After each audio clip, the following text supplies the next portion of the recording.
ሰላም ጤና ይስጥልን የተወደዳችሁና የተከበራችሁ አድማጭ ተመልካቾቻችን እንደምቆያችሁን የዕለተ አርብ ሰኔ 19 2018 ዓ.ም ሰበር መረጃዎችን ይዘንላችሁ ቀርበናል። መረጃዎቻችን ቶሎ እንደርሷችሁ ዩቲዩብ ቻናላችንን ሰብስክራይብ፣ ላይክ፣ ሼር ማድረግ አብራችሁን ቆዩ። ቻይና በኢትዮጵያ ሰባተኛው ጠቅላላ ምርጫ ላሸነፈው ብልጽግና ፓርቲ የእንኳን ደስ አላችሁ መልእክትን አስተላልፋለች። ቻይና በጠቅላይ ሚኒስትር ዶክተር አብይ አህመድ ለሚመራው በኢትዮጵያ ሰባተኛው ጠቅላላ ምርጫ አሸናፊ ለሆነው ብልጽግና ፓርቲ የእንኳን ደስ አላችሁ መልእክትን አስተላልፋለች። የኢትዮጵያ ብሔራዊ ምርጫ ቦርድ በቅርቡ ይፋ ባደረገው ሰባተኛው ጠቅላላ ምርጫ ውጤት መሰረት ገዢው የብልጽግና ፓርቲ ከተወካዮቹ ምክር ቤት 501 መቀመጫዎች መካከል 438ቱን በማሸነፍ በድጋሜ መመረጡም ይታወቃል። የቻይና የውጭ ጉዳይ ሚኒስተር በሰጡት መግለጫ ላይ ኢትዮጵያ የቻይና ስትራቴጂካዊ አጋር መሆኗን ጠቅሰው ኢትዮጵያ ከራሷ ነባራዊ ሁኔታ ጋር የሚስማማ የልማት ጎዳና እንድትከተል ቻይና ትደግፋለች ብለዋል። ቃል አቀባዩ ኢትዮጵያ በአመርቂ የልማት ጎዳና ላይ መሆኗን ገልጸው ወደፊትም የላቀ እድገት እንደምታስመዘግብ ቻይና ታምናለች ብለዋል። ቻይና ከኢትዮጵያ ጋር ላላት ግንኙነት ትልቅ ዋጋ እንደምትሰጥና የሁለቱ ሀገራት መሪዎች ስምምነቶች እንዲሁም በቤጂንግ የተካሄደውን የቻይና አፍሪካ ትብብር ፎረም ውሳኔዎችን ለመተግበር ሀገራቸው ዝግጁ መሆኗን ገልጸዋል። ይህም በተግባራዊ ትብብር የሁለቱን ሀገራት ህዝቦች ተጠቃሚ ለማድረግ እንዲሁም በቻይና አፍሪካና በግሎባል ሳውዝ መካከል ያለውን አንድነት ይበልጥ ለማጠናከር የሚረዳ መሆኑን ቃል አቀባዩ አክለው ገልጸዋል። በአራት አቅጣጫ የተከበበን ጠላት ብቻውን አስቀርተነዋል ሲሉ ጀነራል ጆን መዲድ ተናገሩ። የህወሓት ጀነራሎችና ወታደራዊ መኮንኖች የሚያሰሙት ዛቻና ፉከራ ቀጥሏል። የትግራይ ህዝብ ለጦርነት ድቤ ድለቃቸው ጆሮውን ቢነፍጋቸውም በግድ በጦር ሜዳ ሊማግዱት በየአደባባዩ የናሸንፋለን ፉከራን እያሰሙ ይገኛል። ከትግራይ ጦር አዛዦች መካከል አንዱ የሆኑት ጀነራል ዮሐንስ ወልደ ጊዮርጊስ ጆን መዲድ በዋይን ሚዲያ በኩል የተለመደ ክስና የናሸንፋለን ፉከራን አሰምተዋል። ጀነራሉ በአራት አቅጣጫ የከበበንን ጠላት በአሰላለፍ በጣጥሰን ብልጽግናን ብቻውን አስቀርተነዋል ሲሉም ተደምጠዋል። ትላንት ተባብረው የዘመቱብንን ኃይሎች በታትነን በቀጠናው አዲስ አሰላለፍ ፈጥረናል የሚሉት የጦር አዛዡ አልተቋጨም ያሉትን ህልውናን ለማረጋገጥ እየተዘጋጀን ነው ሲሉም ተናግረዋል። ጠላቶቻችን ብዙ ነገር እያሰቡ ነው፣ ብዙ ነገርም ይፈርስባቸዋል ሲሉም ተናግረዋል።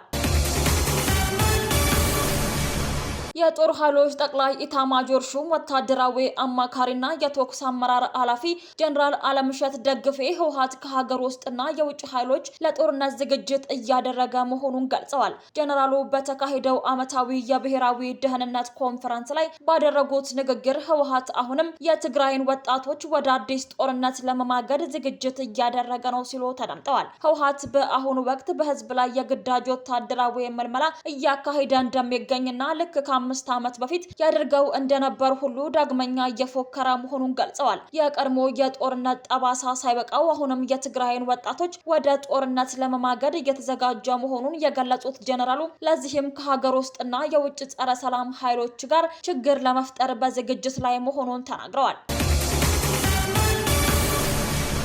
የቀድሞዋ ፕሬዝዳንት ሳህለወርቅ ዘውዴ ለተመድ ከፍተኛ ኃላፊነት ተሾሙ። የተባበሩት መንግስታት ድርጅት ዋና ጸሐፊ አንቶኒዮ ጉተሬዝ የቀድሞዋን የኢትዮጵያ ፕሬዝዳንት ሳህለወርቅ ዘውዴን በምዕራብ አፍሪካና ሳህል ቀጠና የተመድ ጽሕፈት ቤት ላይ ገለልተኛ ስትራቴጂካዊ ግምገማን እንዲመሩ ከፍተኛ የዲፕሎማሲ ሹመት ሰጥታቸዋል። የተባበሩት መንግስታት ድርጅት ተመድ ዋና ጸሐፊ አንቶኒዮ ጉተሬዝ የቀድሞዋን የኢትዮጵያ ፕሬዝዳንት ሳህለወርቅ ዘውዴን በምዕራብ አፍሪካና ሳህል የተመድ ልዩ ጽሕፈት ቤት ላይ ገለልተኛ ስትራቴጂካዊ ግምገማን እንዲመሩ መሾማቸውን አስታውቀዋል። ይህ ሹመት የተሰጠው ተቋሙ በምዕራብ አፍሪካና በሳህል ቀጠናዎች ለሚከሰቱ ድንገተኛ ቀውሶች የሚሰጠው ምላሽ የዘገየና የተጓተተ ነው በሚል ከተለያዩ ወገኖች ከፍተኛ ትችት እየቀረበበት ባለበት ወቅት ነው።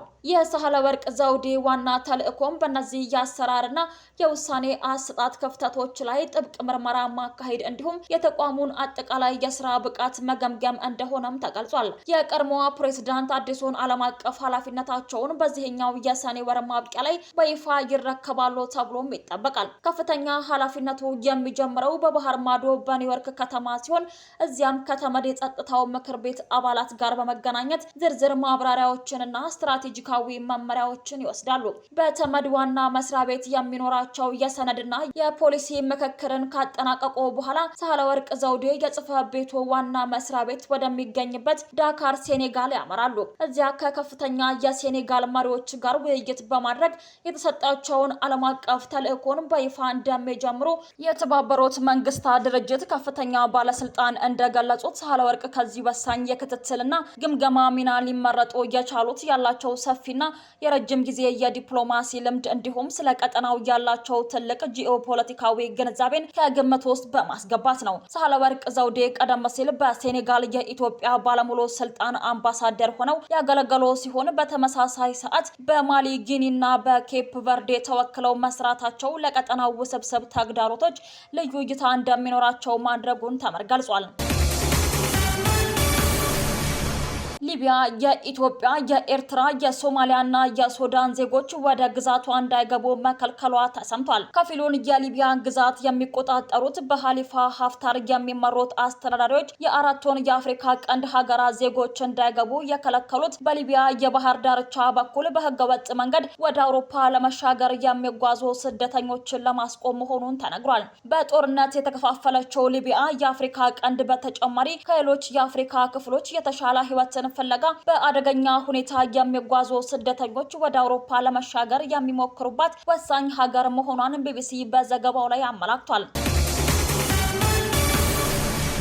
ከጅቡቲ የተጫነ ነዳጅን በህገወጥ መንገድ በመቀሸብ ላይ የነበረ የነዳጅ ጫኝ ተሽከርካሪ በአፋር ክልል የጸጥታ ኃይሎችና በንግድ ቢሮ በተደረገ ክትትል እጅ ከፍንጅ መያዙን የነዳጅና ኢነርጂ ባለስልጣን አሳውቋል። ወደ ተለያዩ የሀገሪቱ ክፍሎች ነዳጅን ለማሰራጨት የተጣለበትን ኃላፊነት ወደ ጎን በመተውና የግል ጥቅምን በማስቀደም ጅቡቲ የተጫነውን ነዳጅ በህገወጥ መንገድ ያልተገባ ጥቅም ለማግኘት ሲል የቀሸበው ግለሰብ መያዙን ባለስልጣኑ በማህበራዊ ትስስር ገጹ ላይ ይፋ አድርጓል። ኃላፊነት በጎደላቸው ግለሰቦች የሚፈጸሙ መሰል ተግባራት በነዳጅ ስርጭት ላይ ከሚደርሱት ማስተጓጎል በተጨማሪ የቀሸቡትን ነዳጅ በህገወጦች በኩል በውድ ዋጋ በመሸጥ በህብረተሰቡ ላይ ጫናን ይፈጥራሉ። በመሆኑም ግለሰቦቹ ለነዳጅ ብክነትና ለአደጋ ተጋላጭነት የሚዳርግ ተግባርን በቸልተኝነት እየፈጸሙ መሆኑም ተነግሯል። ይህን ጥፋት በሚፈጽሙ አካላት ላይ የሚደረገው ክትትልና የእርምት እርምጃ በጸጥታ አካላትና